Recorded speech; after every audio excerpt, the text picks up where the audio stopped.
Most people think Roblox is just a harmless game, a place where kids hang out, build houses, and play with friends after school.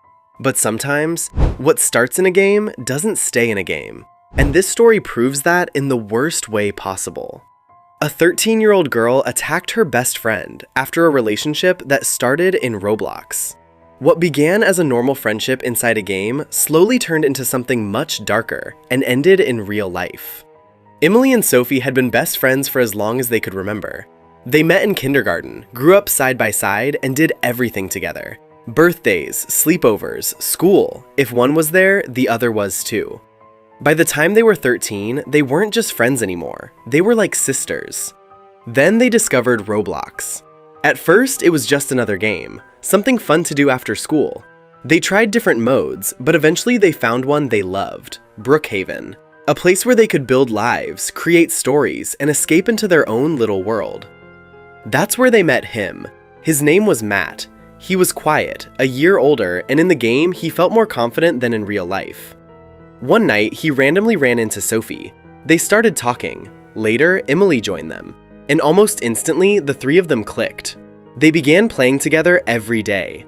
Inside the game, they created a fake family. Matt as the dad, Emily as the mom, Sophie as the daughter.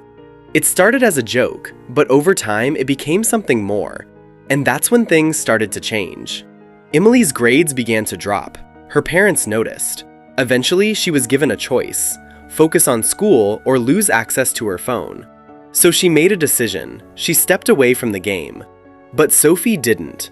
While Emily was gone, Sophie and Matt kept playing, just the two of them. At first, it was the same harmless fun, but slowly, their conversations became more personal. They started talking about real life, their problems, their feelings. Then one night, Sophie admitted something. She liked him. Not just in the game, but for real. Matt felt the same. They started dating, and they made one critical mistake. They didn't tell Emily. At first, it was just guilt. Emily had once mentioned she thought Matt was cute. Sophie remembered that. She didn't want to hurt her. So they kept it a secret. For a while, it worked. Until Emily came back. She expected everything to feel the same, but it didn't. Something was off. There were inside jokes she didn't understand. Conversations that stopped when she joined.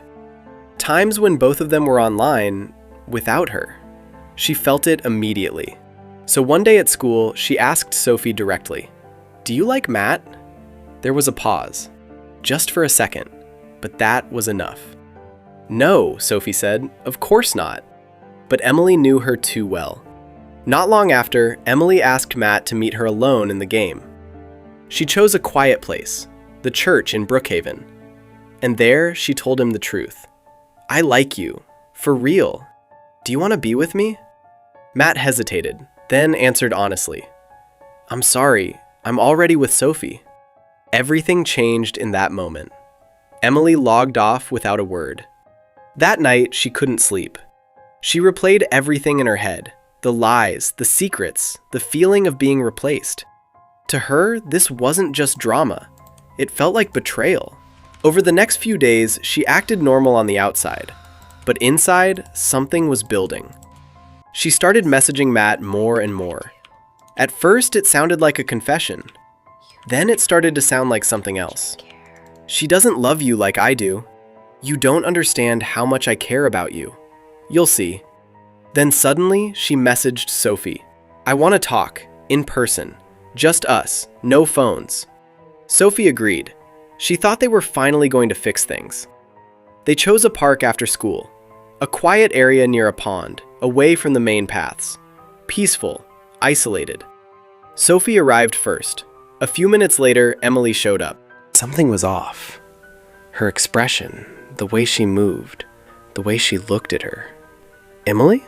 Sophie asked. "What's going on?" "You lied to me," Emily said. Sophie tried to respond, but Emily repeated it, louder. "You lied to me." And then she attacked. It happened fast, too fast. Sophie tried to step back to calm her down, but she lost her balance and hit her head against the bench. Then everything went quiet. Sophie didn't move. For a few seconds, Emily just stood there, staring.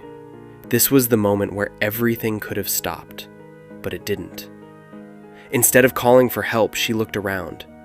Nearby, there was a half-dug hole left by workers, a shovel resting beside it. She looked at the hole, then back at Sophie, and made a decision. She dragged her over and tried to hide what had happened. Later that evening, she messaged Matt, "I love you."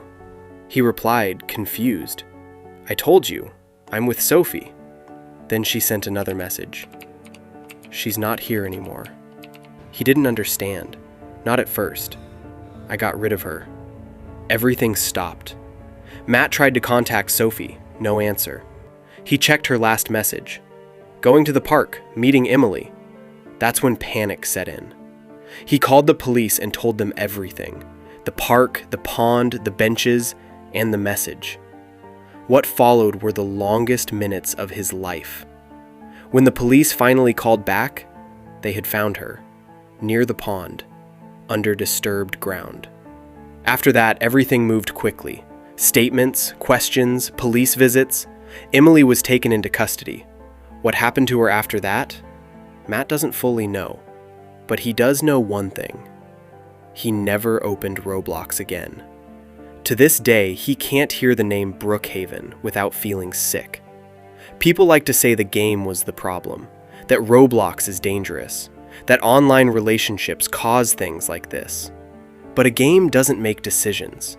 A map doesn't dig holes. And a chat message doesn't hurt anyone.